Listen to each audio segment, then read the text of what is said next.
Hello everyone. चलिए आज कुछ इम्पोर्टेंट पॉइंट्स के बारे में हम डिस्कस करेंगे और विजडम हासिल करने की कोशिश करेंगे। ठीक है। एक आई थिंक 7 पॉइंट्स है। वो पॉइंट्स मैंने कोई अपने रिसर्च पे ढूंढा नहीं है। ठीक है।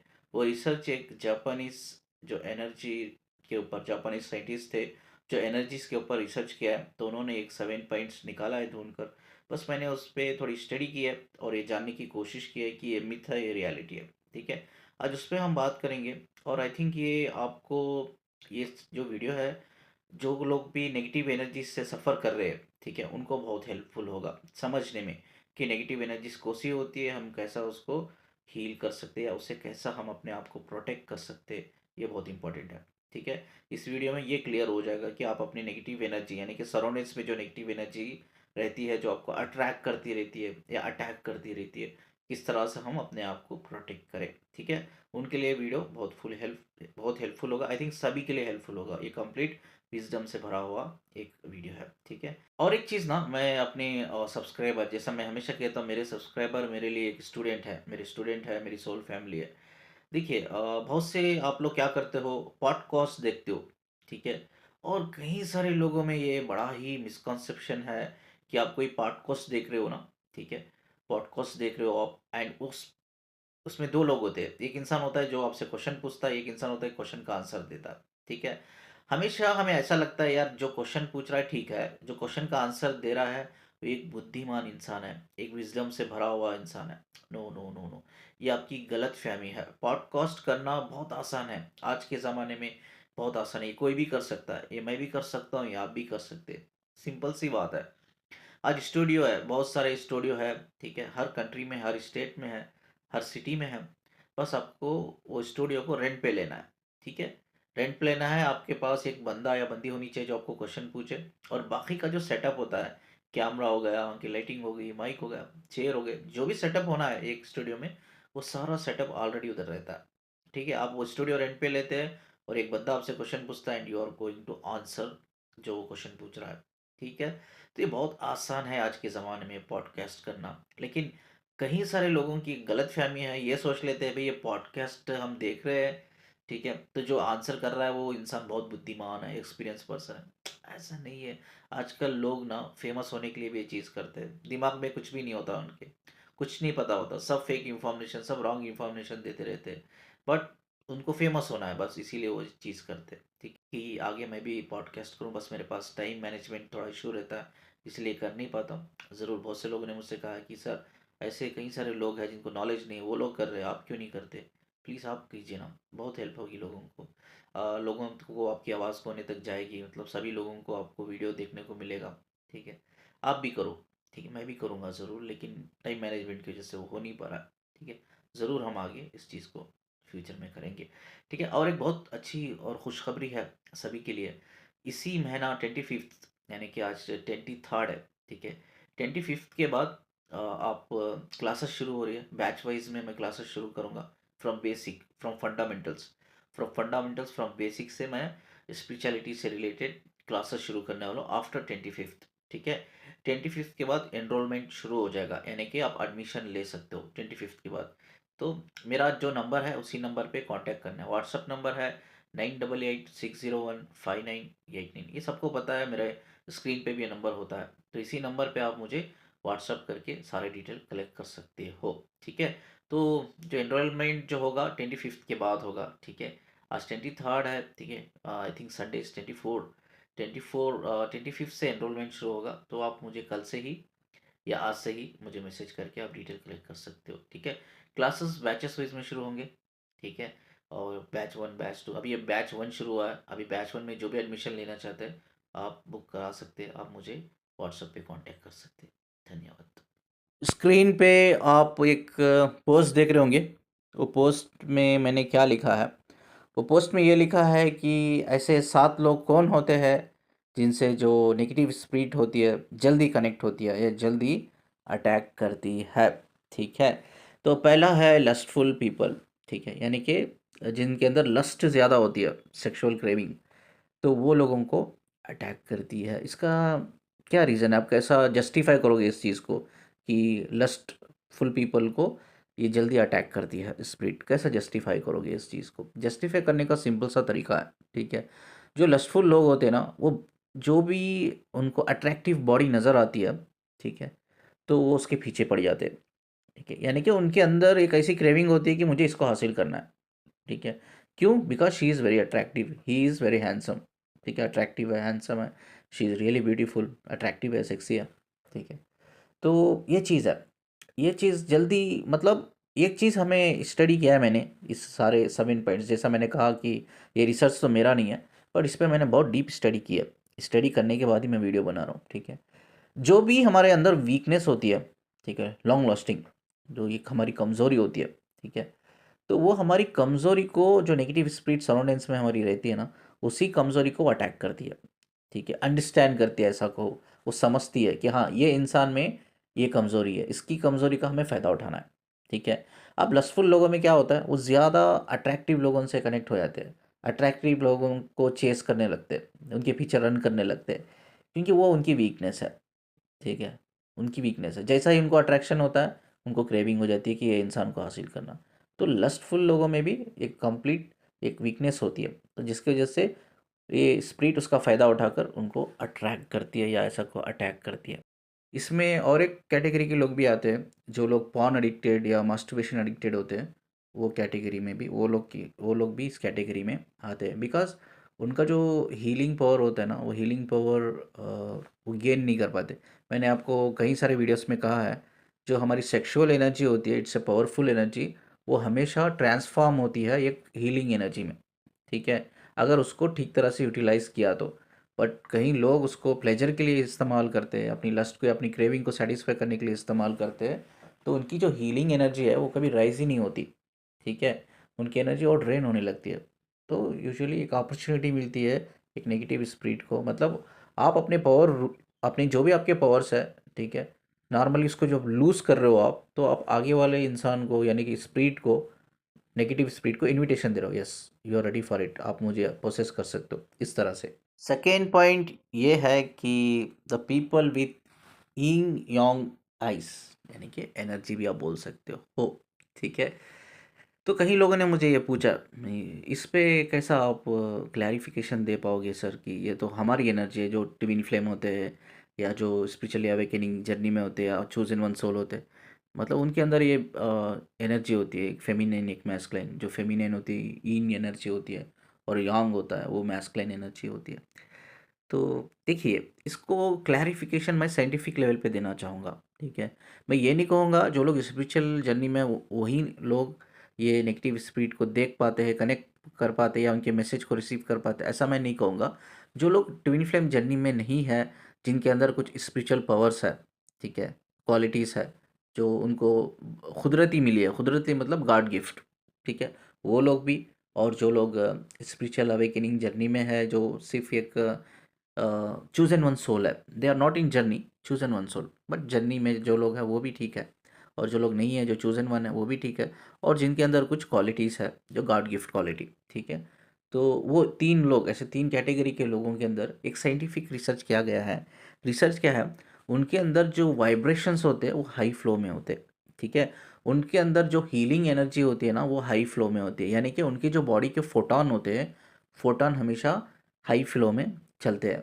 तो इसकी वजह से क्या होता है, ये हमारी जो पुतलियाँ होती है, आँखों की जो पुतलियाँ होती है ना, वो पुतलियाँ यूजुअली ऐसी चीज़ें देख पाती है, जो एक नॉर्मल इंसान देख नहीं पाता। क्योंकि फोटॉन की मात्रा, उन जो पुतलियाँ होती हैं, हमारी आँखों की जो पुतलियाँ होती हैं, जो हम देखते हैं दुनिया को, तो फोटॉन की जो मात्रा होती है, फोटॉन का जो फ्लो होता है, हाई होने की वजह से, तो ऐसा स्टडी किया गया है कि वो आँखों में एक ऐसी पावर्स होती है कि वो जो चीज़ एक नॉर्मल इंसान देख नहीं पाता, वो इंसान देख सकता है, ठीक है। ये वाइब्रेशंस बढ़ने की वजह से, बॉडी में फोटॉन बनने की वजह से क्या होता है, हमारा जो हमारा ब्रेन होता है, ब्रेन का जो न्यूरोसाइंस हम बोलते हैं, न्यूरोसाइंस में हम न्यूरॉन्स को स्टडी करते हैं। हमारी जो ब्रेन के जो न्यूरॉन्स है ना, वो सुपर कॉन्शियस लेवल पे काम करते हैं, यानी कि एक हायर सेल्फ पे काम करते हैं वो। तो इसीलिए हम उस एनर्जीज को कभी कभी देख नहीं पाते, we feel it, we connect it, वो न्यूरॉन है। कभी कभी हम देख पाते हैं, क्योंकि हमारी आंखें में फोटॉन्स जो होता है ना, वो रोशनी जो होती है ना, वो रोशनी ज़्यादा होती है, आंखों में रोशनी ज़्यादा होने की वजह से जो हमारी आँखों की जो देखने की क्षमता होती है वो बढ़ जाती है। मतलब एक नॉर्मल इंसान देख नहीं पाता, वो चीज़ें भी हम देख सकते हैं। यही एक साइंटिफिक क्लैरिफ़िकेशन है। तो इसीलिए ये पॉइंट भी वो साइंटिस्ट ने ऐड किया है कि यिंग यांग एनर्जीज़ भी देख सकती है, कनेक्ट कर सकती है, ट्रैक कर सकती है। तीसरा पॉइंट है वो है सिक एंड क्रोनिकल वीकनेस। ठीक है, एक अक्यूट होती है, एक क्रोनिकल होती है। बहुत से लोगों को पता नहीं होगा कि डिफरेंस क्या है करके। सिक और क्रोनिकल, क्रोनिकल मतलब एक ऐसी बीमारी जो लंबे समय से आपसे कनेक्टेड है। ठीक है, अक्यूट होती है, अक्यूट मतलब एक ऐसी चीज़ जो शॉर्ट टर्म के लिए कनेक्टेड है। जैसा हमें कभी फीवर हो गया, कभी हेडेक हो गया, ठीक है, कभी ज़ुकाम हो गया, सर्दी हो गई, खांसी हो गई, ठीक है। तो ये सब जो है अक्यूट है, ठीक है। अब एक होती है क्रोनिकल, क्रोनिकल मतलब जो लंबे समय तक आपकी बॉडी से कनेक्टेड है। कभी कभी क्रोनिकल डिसीज़ को ऐसी डिसीज़ माना जाता है कि जिसका कोई इलाज नहीं है, मतलब वो क्यूर नहीं हो सकती, बस उसकी मेडिसिन्स है, मेडिसिन्स लेके आप उसको बैलेंस कर सकते हो, बट कम्प्लीटली क्यूर नहीं कर सकते। ठीक है, ऐसे लोगों को भी स्प्रिट जल्दी अटैक करती है। इसका साइंटिफिक कैसा आप समझाओगे, साइंटिफिकली कैसा प्रूफ करोगे? देखिए, कोई भी इंसान की बॉडी वीक होना यानी कि कोई फिजिकल डिसीजेस उसके अंदर आना, उससे पहले दो चीज़ डैमेज होती है उसकी। हमें क्या लगता है, बहुत से लोगों को यही लगता है बॉडी मतलब क्या, फिजिकल बॉडी ही होती है। नो नो नो, ऐसा बिल्कुल नहीं है। आपका एनर्जेटिकल बॉडी भी होता है। एनर्जेटिकल बॉडी में 7 चक्रा होते हैं। हर चक्रा का एक सेपरेट एनर्जेटिकल बॉडी होता है जो अलग अलग रोल निभाता है हमारी लाइफ में, एक अलग अलग रोल निभाता है। ठीक है, जब वो हमारे 7 चक्रा ब्लॉक होते हैं, मतलब हमारी जो 7 चक्रा की जो बॉडी होती है वो बॉडी एकदम डैमेज हो जाती है, एनर्जेटिकली हम डैमेज होते हैं। पहला पहला प्रोसेस है। ठीक है, तो जब हम एनर्जेटिकली डैमेज होते हैं then we comes to the emotional body. पहले एनर्जेटिकल बॉडी होता है, बाद इमोशनल बॉडी होता है, बाद फाइनली लास्ट में हमारा फिजिकल बॉडी है, मेटेरियलिस्टिक बॉडी बोल सकते हो। ठीक है, तो लोगों को लगता है बॉडी मतलब क्या, फिजिकल। नो, बॉडी मतलब एनर्जेटिकल होता है, इमोशनल होता है, देन फिजिकल। कोई इंसान को फिजिकली हेल्थ इश्यूज है तो उसका मतलब ये है कि उसका एनर्जेटिकल बॉडी पहले डैमेज हुआ है, उसके बाद इमोशनल बॉडी डैमेज हुआ है, देन फिजिकली। ठीक है, ऑल ओवर देखा जाए तो उसकी तीनों बॉडी डैमेज है। ठीक है, आपको ऐसे इंसान के साथ कभी रिलेशंस भी नहीं बनाना चाहिए जिनका क्रोनिकल डिसीज है, बिकॉज आप उनकी एनर्जी से एक्सचेंज करते हो तो हो सकता है वो बीमारी तो आपको नहीं आएगी, बट वो बीमारी से जो भी साइड इफेक्ट्स होते हैं ना, यू विल फील दैट, आप अपनी बॉडी के ऊपर फील करोगे।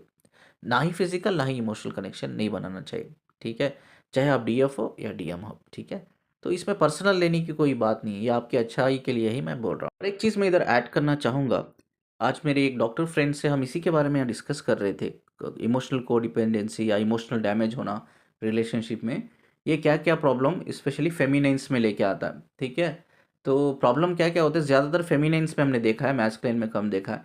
पीसीओडी, यस, कई सारे फेमिनिन ये सफ़र कर रही है।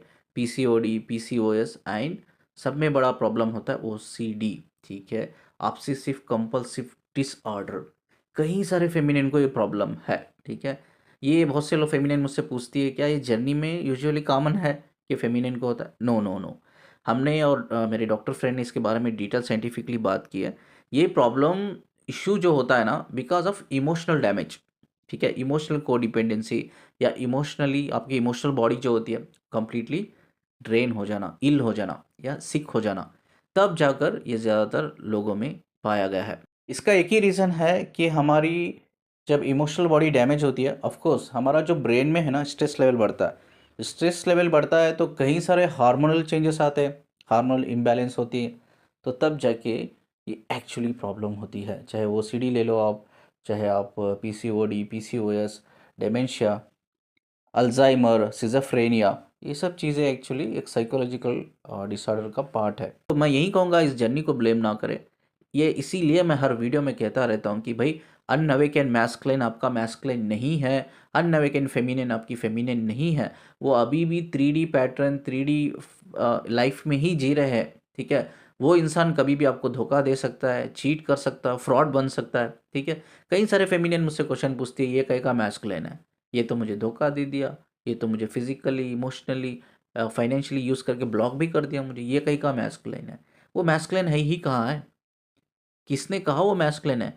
चलो आप मानते हो वो जर्नी में है आप दोनों, वो आपका डीएम है, आप डीएफ हो, तो डीएम आप कब बोलोगे उसको, जब वो कंप्लीटली एनलाइट होगा। तभी आप बोलोगे ना। तो वो जब तक एनलाइट नहीं है, वो बंदा कुछ भी कर सकता है आपके सोबत, अंडरस्टैंड दिस। आप फेमिनेंस को समझना चाहिए, चीज़ कुछ भी कर सकता है, किसी हद तक भी वो इंसान गिर सकता है, बिकॉज वो एक 3D लेवल का बंदा है, 3D पैटर्न में, 3D बिलीफ सिस्टम में वो जी रहा है। समझो इस चीज़ को, वो अवेकन नहीं है, तो आप उसको डिवाइन का सिंबल नहीं दे सकते, अंडरस्टैंड दिस। तो कई सारे फेमिनेंस को इमोशनली ड्रेन होने की वजह से जो सप्रेशंस हो जाते हैं, या आपके डीएम आपको ब्लॉक करके चल जाते हैं, ठीक है, तो आपके डीएम आपको सीधा रिस्पॉन्ड नहीं करते हैं, मैसेज पे हो या कॉल पे हो, इन सब चीज़ों की वजह से एक इमोशनल डैमेज होता है, एक इमोशनल बॉडी आपकी डैमेज होती है, फेमिनाइन में, मैस्कुलिन में भी होती है, लेकिन फेमिनाइन में ज़्यादा होता है। यूजुअली इसी की वजह से क्या होता है, आपकी बॉडी में स्ट्रेस लेवल, ठीक है, स्ट्रेस के जो ये होते हैं, स्ट्रेस हार्मोन्स बढ़ने लगते हैं आपकी बॉडी में, ठीक है, डिप्रेशंस में आप जाते हो, आपको कई सारे साइकोलॉजिकल डिसऑर्डर्स को फेस करना पड़ता है, ठीक है। अगर आपको एक हेल्थी लाइफ जीना है, इस जर्नी में रहते हुए आपको एक हेल्थी रहकर, एक हेल्थी लाइफ स्पैन में रहकर आपको आगे बढ़ना है, ग्रो करना है, तो उसका एक ही चीज़ है, प्लीज़ ये वेटिंग मिसिंग एनर्जी से बाहर निकलो, रनिंग चेजिंग कॉन्सेप्ट से बाहर निकलो। तब तक आप नहीं सुधरोगे, तब तक आपकी हेल्थ इश्यूज बढ़ते रहेंगे, आप इससे बाहर नहीं निकले तो इमीडिएटली आपको इस पे काम करके बाहर निकलना पड़ेगा। नेक्स्ट वीडियो मेरा एक्चुअली ना चक्रा हीलिंग पे, चक्रा कैसा क्लींस करते हैं हम लोग, उसमें मैं, कई लोग फेमिनिन ने पूछा कि सिर्फ चक्रा मेडिटेशन करके हम हील कर लेंगे क्या, नहीं होता है, सिर्फ चक्रा मेडिटेशन करने से कुछ नहीं होता है, उसके अलग अलग स्टेप होते हैं। मैं अलग नेक्स्ट वीडियो में मैं अलग अलग स्टेप्स के बारे में बात करूंगा, मैं एग्जैक्टली आपको बताऊंगा कि कैसा आपको चक्रा हीलिंग करना है। चक्रा हीलिंग जो एक्चुअली होता है ना, वो आपका इंटरनल इश्यूज से होता है, आपके इंटरनल इश्यूज को रिजॉल्व करना है आपको, तभी वो चक्रा हीलिंग होता है, सिर्फ कोई मेडिटेशन करने से नहीं होता है। We will discuss this in next video, ठीक है। अभी जो मेरी रिक्वेस्ट है फेमिनाइन से कि वेटिंग मिसिंग एनर्जी से, चेजिंग रनिंग से प्लीज़ बाहर निकलो, नहीं तो आप खुद जिम्मेदार होंगे, आपकी हेल्थ खराब होगी, you face lot of psychological emotional problem, physical problem has well, आप उसके ज़िम्मेदार होंगे, आपका डीएम नहीं होगा, आप उसके ज़िम्मेदार होंगे, अंडरस्टैंड दिस। तो अभी जागरूक होने की बहुत ज़रूरी है, जागरूक करो अपने आप को, दूसरों को भी करो, और जल्दी बाहर निकलो इन सब वेटिंग मिसिंग एनर्जी से। चलिए नेक्स्ट पॉइंट है स्मॉल चिल्ड्रंस। यस, चिल्ड्रन से भी कई सारे positive spirit, negative spirit connect होती है। स्पिरिट दो टाइप की होती है, वी नीड टू अंडरस्टैंड, मैंने मेरे पिछले वीडियोस में भी बताया हुआ है। नेगेटिव स्पिरिट वो होती है जिसका डिज़ायर होता है कि यार मुझे एक बॉडी चाहिए, ठीक है। यूजुअली नेगेटिव स्पिरिट कौन होती है, जो सुसाइड करते हैं लोग, ठीक है, सुसाइड करते हो, जानबूझ के अपना एक्सीडेंट करा लेते या कर लेते मरने के लिए, यानी कि उनके अंदर मरने की इच्छा होती है, मर जाते हैं। एंड आफ्टर मरने के बाद सोल तो ट्रैवल हो जाती है, कहाँ, डायमेंशन को। अब उनका रहता क्या है, एनर्जी। एनर्जी क्या होती है, एनर्जी जो हमारा ये एलिमेंट्स है नेचर के, उसमें ट्रांसफॉर्म होती है। लेकिन ये जो लोग सुसाइड करते हैं, इनकी ट्रांसफॉर्म नहीं होती, बिकॉज इनका अभी भी लाइफ स्पैन बाकी होता है, कहाँ, ज़मीन पर। और लाइफ स्पैन ख़त्म होने से पहले इन्होंने ख़त्म कर लिया अपनी लाइफ को, तो नेचर एक्सेप्ट नहीं करता है उनकी एनर्जीज़ को। समझ में आ रहा ना, हम भूत बोलते हैं, ये भूत है, शैतान है, या नेगेटिव स्पिरिट है, क्यों क्यों बनते हैं, बिकॉज नेचर खुद एक्सेप्ट नहीं कर रहा है। हमारी एनर्जी क्या होती है, ट्रांसफॉर्म होती है ना नेचर में, 5 एलिमेंट्स में, लेकिन वो 5 elements they are not ready, वो बोल रहे हैं कि नहीं नहीं, हम एक्सेप्ट नहीं करेंगे आपकी एनर्जी को, आपने सुसाइड किया, अभी आपका लाइफ स्पैन बाकी है। तो वो जो स्पिरिट होती है, वो भटकती रहती है, कब तक भटकती है, तब तक उनका लाइफ स्पैन ख़त्म नहीं होता। जब लाइफ स्पैन ख़त्म होता है, वो जो एनर्जी होती है वो ट्रांसफॉर्म हो जाती है, ठीक है। किस में ट्रांसफॉर्म हो जाती है, वो एक नेचर के एलिमेंट के फॉर्म में ट्रांसफॉर्म हो जाती है। अब ये एनर्जी कुछ ऐसी होती है जिनको डिज़ायर होता है कि चलो मेरी बॉडी तो ख़त्म होगी, आई नीड समवन एल्स, ठीक है, समवन एल्स, मुझे कोई और चाहिए।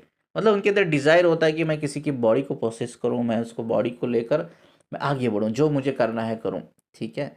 तो यूजुअली ये स्पिरिट में हमने ज़्यादातर नेगेटिव डिज़ायर्स देखा है, ठीक है। तो नेगेटिव डिज़ायर्स बहुत ज़्यादा होते हैं वो स्पिरिट में, उनको हम नेगेटिव स्पिरिट कहते हैं।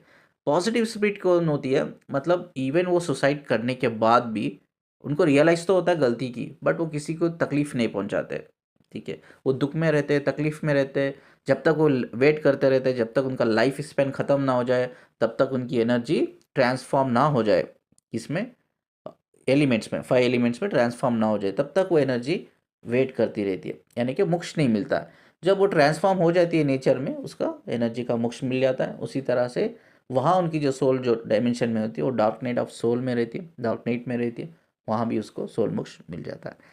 तो जो अच्छी स्पिरिट होती है वो किसी को डैमेज नहीं करना चाहती, कभी कभी हाँ वो कनेक्ट करती है आपसे only to share some message, because आप ही उनको देख सकते हो कभी कभी, आप ही उनको फील कर सकते हो, आप ही उनको सुन सकते हो। एक बहुत कम रेयर लोगों में ऐसा होता है।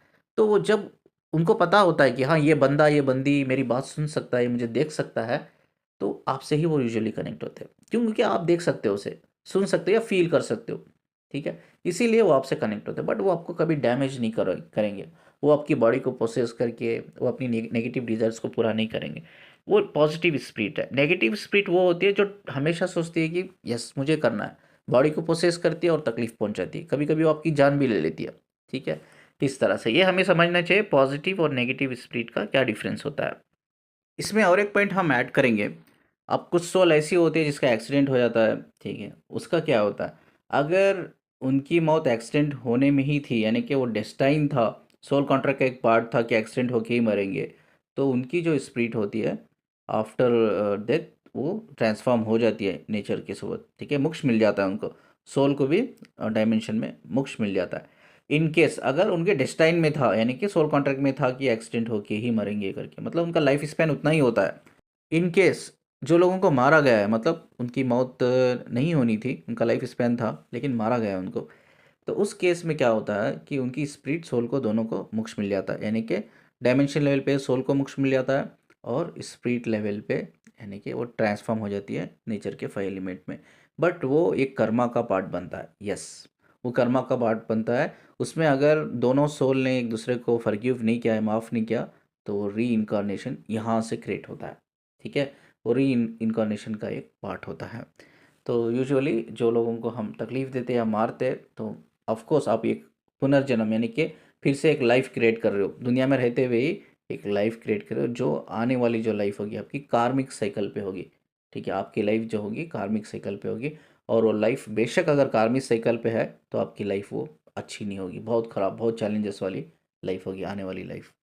तो अब स्मॉल चिल्ड्रंस का मतलब क्या है? इधर स्मॉल चिल्ड्रंस का मतलब ये है, ये माना जाता है तब तक बच्चों को ज़ुबान नहीं आती, लगभग 2 साल 3 साल, कभी कभी 4 5 साल भी लग जाते हैं किसी बच्चों को। ठीक है, तब तक ना वो एंजल से कनेक्ट रहते, स्पिरिचुअल मास्टर से कनेक्ट रहते, एंजल से कनेक्ट रहते। वो उस चीज़ें देख सकते जो एक बड़ा इंसान यानी कि एक मेच्योर अडल्ट नहीं देख सकता, वो बच्चे देख सकते। ठीक है, यस इट्स ट्रू, ये साइंटिफिकली ट्रू हुआ है कि बच्चों की जो एनर्जी होती है वो बच्चों की एनर्जी बहुत पॉजिटिव होती है, क्योंकि उनकी जो सोल उनके अंदर आती है वो हील्ड होके आती है कम्प्लीटली। ठीक है, डायमेंशन से। तो उनकी स्पिरिट जो है नई बनती है, यानी कि नई स्पिरिट है उनकी, पुरानी नहीं है, नई स्पिरिट। तो उनकी आंखों में भी ये पावर्स होता है, या उनके ब्रेन्स उनका ग्रो करता है, उनके न्यूरॉन्स जो है ब्रेन के ग्रो करते रहते हैं। ठीक है, बच्चे का ब्रेन ग्रो करना यूजुअली लगभग इट विल टेक 7 8 ईयर्स। ठीक है, डिपेंड होता है, कुछ बच्चों को जल्दी भी होता है, कुछ बच्चों को लेट भी होता है। ठीक है, तो तब तक ना बच्चों को ज़ुबान नहीं आती, तब तक वो चीज़ों को कनेक्ट कर पाते, चाहे वो पॉजिटिव स्पिरिट हो, नेगेटिव हो, चाहे वो उनके एंजल्स हो या उनके स्पिरिचुअल मास्टर हो, वो कनेक्ट कर पाते। यही एक रीज़न है इसमें स्मॉल चिल्ड्रंस का भी एक किरदार ऐड किया गया है। इसमें ना और एक पॉइंट ऐड करेंगे हम लोग कि कभी आपने देखा है छोटे बच्चों को स्पिरिट अटैक्ट होते हुए? ठीक है, जो छोटे बच्चे, सब में छोटे, लाइक 3 ईयर्स 4 ईयर्स 5 ईयर्स, कभी देखा है? I think it's very rare case होगा, देखा हो तो भी।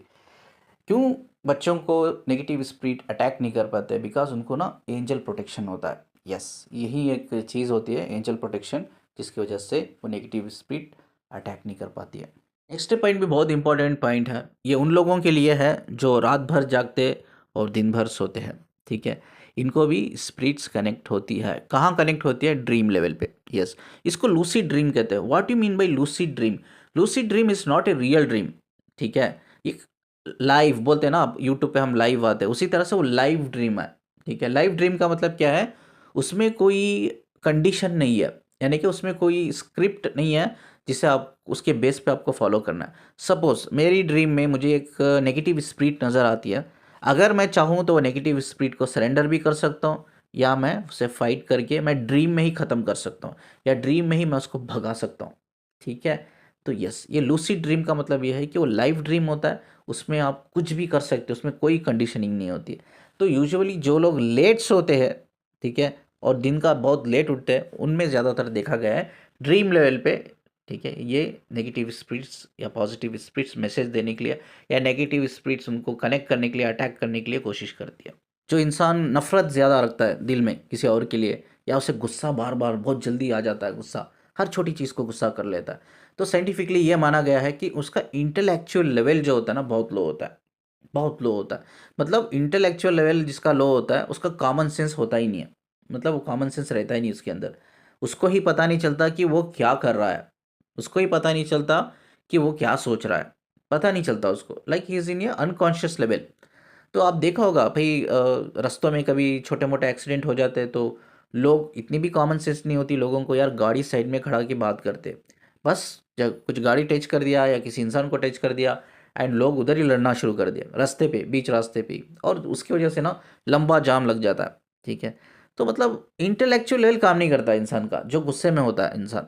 ठीक है, तो ये भी एक रीज़न है, जो इंटेलेक्चुअल लेवल काम नहीं करता है तो आपका जो नेगेटिव स्पिरिट होता है ना, और ज़्यादा आप अलो कर रहे हो उनको कि हाँ कनेक्ट हो जाओ करके, वो कनेक्ट हो जाती है। मतलब हमेशा याद रखो, नेगेटिव स्पिरिट आपकी कोई ना कोई ऐसी वीकनेस जो बहुत बड़ी वीकनेस है उसको ही वो अंडरस्टैंड करती है, उसके बेस पर ही वो आपको अटैक करती है। तो उसको पहले समझती है वो, और उसको समझ में आता है हाँ ये इसकी वीकनेस है। ठीक है, इसको गुस्सा ज़्यादा आता है, हाँ इसको गुस्सा दिला दो, गुस्सा दिला के जैसे ही वो लो कॉन्शियसनेस में आता है या अनकॉन्शियसनेस में आता है, अनकॉन्शियस मतलब कॉन्शियस रहता है but he don't know, logically उसको पता नहीं हो क्या बोल रहा है करके। ठीक है, आईक्यू बहुत लो है उसका, आईक्यू लो है एकदम ख़त्म होगा। तो ऐसे लोगों को अटैक भी हो जाएगा ना, स्प्रिट अटैक, इनको पता भी नहीं चलेगा मुझे कोई स्प्रिट टच करके निकल गई, अटैक कर लिया या मेरी बॉडी को पोसेस कर लिया। तो इसीलिए यूजुअली वो इस वीकनेस पे भी अंडरस्टैंड करते, काम करते, स्प्रिट काम करके इनको अटैक करते। चलिए नेक्स्ट 7th पॉइंट है, ये बहुत इंपॉर्टेंट है, बहुत लोगों ने मुझे पूछा ये आई थिंक व्हाट्सअप में मुझे बहुत लोगों ने बोला है कि सर आपने जो पोस्ट डाला हुआ है अपने कम्युनिटी में, यूट्यूब कम्युनिटी में, आप उसको प्लीज़ इसका वीडियो बना के एक्सप्लेन कीजिए, कुछ पॉइंट्स हमें समझ में नहीं आ रहे, इसीलिए ये वीडियो बना रहा हूँ मैं। ठीक है, तो उन्होंने ये भी बहुत क्वेश्चन फेमिनिन ने पूछे कि ये जो 7th पॉइंट है इस पे कैसा हम साइंटिफिकली इसको समझ सकते हैं। ठीक है, देखिए जब माँ होती है ना, एक माँ होती है और एक बच्चा होता है, वी दोनों की अ, जो बच्चे की जो ये बॉडी होती है अंदर, ये ग्रो कर रही होती है, जिसे जेस्टर कहते हैं, जो 9 मंथ्स का या कुछ वीक्स का टाइम होता है बच्चा बॉर्न करने के लिए। जेस्टर पीरियड मतलब वही जो बच्चा पेट में रहता है, यानी कि उसके जो यूटेरस में रहता है औरत के। ठीक है, तो उसमें जो पीरियड होता है उसे जेस्टर पीरियड कहते हैं। तो उसके दौरान क्या होता है, हाँ वी डोंट नो एग्जैक्टली कि सोल कब ट्रैवल करती है। ठीक है, मैं इसका आंसर देता हूँ कि सोल कब ट्रैवल करती है। बहुत से लोग बोलते हैं कि जब उनका हार्ट बीट्स बढ़ जाता है ना बच्चों का, या हार्ट बीट्स शुरू हो जाते हैं, कि उनकी सोल एंटर कर जाती है करके। ठीक है, बहुत से लोग बोलते हैं कि उनका 8 मंथ्स, 7-8 मंथ्स में उनकी सोल एंटर कर जाती है, या बहुत से लोग बोलते हैं अब क्या बच्चा जन्म लेने वाला है तो उसकी सोल एंटर कर जाती है। तो इसमें सही आंसर क्या है? ठीक है, सही आंसर ये है, उस बच्चे से जैसा ही वो बच्चा मतलब पेट में यानी कि यूटेरस में ग्रो हो रहा है, सोल ट्रैवल करने लग जाती है। Yes, this is the right answer. ऐसा कोई पर्टिकुलर टाइम पीरियड नहीं है कि सोल 2 महीने में आ जाती है, 3 महीने में या 8 महीने में, या जब वो पैदा होता है तब आती है, ऐसा बिल्कुल नहीं है। सोल जब चाहे ट्रैवल कर सकती है, जब चाहे आ सकती है, जब चाहे जा सकती है। You cannot understand at all, वो कब आ रही है कब जा रही है आप समझ ही नहीं पाओगे। ठीक है, फाइनली जब तक वो बच्चा इस दुनिया में नहीं आ जाता तब तक उसका जो सोल जो है ट्रैवल करती है। ठीक है, डायमेंशन से उस यूटेरस को और यूटेरस से डायमेंशन को। इवन बच्चा पैदा होने के बाद भी वो सोल उस बच्चे की बॉडी में नहीं रहती है, वो ट्रैवल करती रहती है, ट्रैवल करती रहती है। We don't know. ठीक है, जब तक मैंने कहा ना, बच्चा जब तक वो बोलने वाला नहीं हो जाता तब तक उसके साथ बहुत सी ऐसी चीज़ें होती है, लेकिन बच्चा सब कुछ फील कर पाता है। बच्चा ये है कि भाई उसका स्पिरिचुअल एंजल सामने खड़ा है या एंजल खड़ी है। ठीक है, बच्चा देख रहा है, वो माँ बाप को बोल नहीं सकता, वो खेल रहा है एंजल के साथ खेल रहा है, वो माँ बाप को बोल नहीं सकता बिकॉज उसे ज़ुबान नहीं है। तो उस टाइम पे भी ना सोल, जब बच्चा सोता है तो उस टाइम पे भी सोल ट्रैवल करती रहती है। तो एग्जैक्ट कोई टाइम नहीं है कि इस पर्टिकुलर मंथ में सोल एंटर करती है करके। बट एक चीज़ है साइंटिफिकली, जब बच्चा जब बड़ा होने लगता है, ग्रो करने लगता है यूटेरस में, वो एनर्जी बिल्ड होने लगती है। ठीक है, वो यानी कि वो एनर्जी बॉन्ड बन जाता है। आप बोलते हैं ना, एक देखो आप, जो पेरेंट्स है, जो माँ है, वो बच्चा पैदा होने से पहले ही इमोशनली कनेक्ट हो जाती है उस बच्चे से। वो किस बेस पे कनेक्ट होती है? वो इमोशनल बेस पे तो बाद में कनेक्ट होती है। फर्स्ट उनके बीच में एक एनर्जेटिकल बॉन्ड बन जाता है, बच्चे और माँ के बीच में। एनर्जेटिकल बॉन्ड जब बन जाता है ना, उसके बाद वो इमोशनल अनकंडीशनल लव कनेक्ट करती है बच्चे से, जो बच्चा पैदा भी नहीं हुआ है उसने देखा ही नहीं है। But most of the cases abortion होते हैं। अबॉर्शन किस केसेस में होते हैं? जब या बच्चे को खतरा होता है या माँ को खतरा होता है तब अबॉर्शन कराया जाता है। जब अनप्लान प्रेगनेंसी होती है तब अबॉर्शन किया जाता है। तब स्कैनिंग में ये निकल के आता है कि यार ये बच्चे के हार्ट बीट्स नहीं है, या बच्चे का कोई फिजिकल पार्ट ही ग्रो नहीं हो रहा है, ठीक है, या उसका इंटरनल कोई पार्ट ग्रो नहीं हो रहा है, तब यूजुअली डॉक्टर्स कहते हैं हाँ कोई फ़ायदा नहीं जन्म दे के, यू कैन अबॉर्ट, अबॉर्ट कर सकते हो। ये कंडीशनिंग में होता है, ठीक है। बट कई सारे लोग अनप्लान प्रेगनेंसी करके भी अबॉर्शन करते, कई सारे लोग इलीगल अबॉर्शन भी करते। There is lot of scenario in this, ठीक है। तो क्या होता है, जब वो बच्चे को आप बाहर निकालते हो, चाहे आप टैबलेट्स लेकर या डायरेक्ट जो मेडिकल प्रोसीजर होता है अबॉर्शन का वो करके, वो बच्चा तो बाहर निकल जाता है, ऑलमोस्ट इज फिनिश्ड। लेकिन वो एनर्जेटिकल बॉन्ड होता है ना, वो ब्रेक नहीं होता है, ठीक है। कहीं सारे फेमिनिस्ट मुझे पूछती है सर मुझे बच्चे बहुत दिखते हैं सपने में। मैं उनको यही सवाल पूछता हूँ, अबॉर्शन किया था क्या आपने? बोलती हाँ हाँ किया था। मतलब अबॉर्शन किया, वो सिचुएशन ऐसा था कि कभी बच्चे की जान बचा नहीं सकते थे या मेरी जान, इस केस में ठीक है, इट्स फाइन, उसमें कोई गलत नहीं है। ठीक, इलीगल अबॉर्शन इस गलत है। लेकिन जब जान पे आती है बच्चे की या आपके ऊपर, या बच्चे का कोई फिजिकल या इंटरनल पार्ट ग्रो नहीं कर रहा है, ठीक है, उस टाइम पे उस सिनेरियो पे अबॉर्शन कर सकते हैं, कोई बात नहीं है, ठीक है। तो इस केसेस में कई सारे फेमिनियंस बोलती है यस यस मुझे अबॉर्शन मैंने किया था, मुझे बच्चे बहुत नज़र आते हैं सपने में, ठीक है।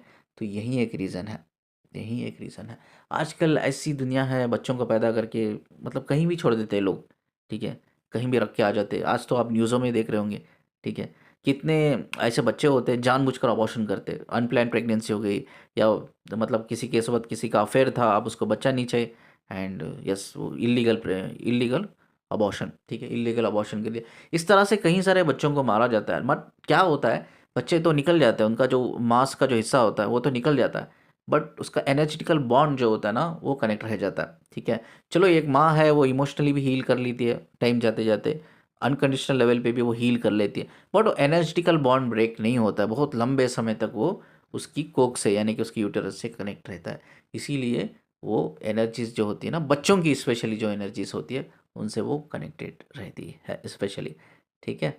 तो और ये भी माना जाता है कि जो लोग अबॉर्शन करते हैं एंड उसका जो यूटेरस होता है एंड इटली वीक फॉर्म में होता है, ठीक है, वीक, मैं ये साइकोलॉजिकल लेवल पे भी बोल रहा हूँ एंड फिजिकल लेवल पे, साइंस लेवल पे।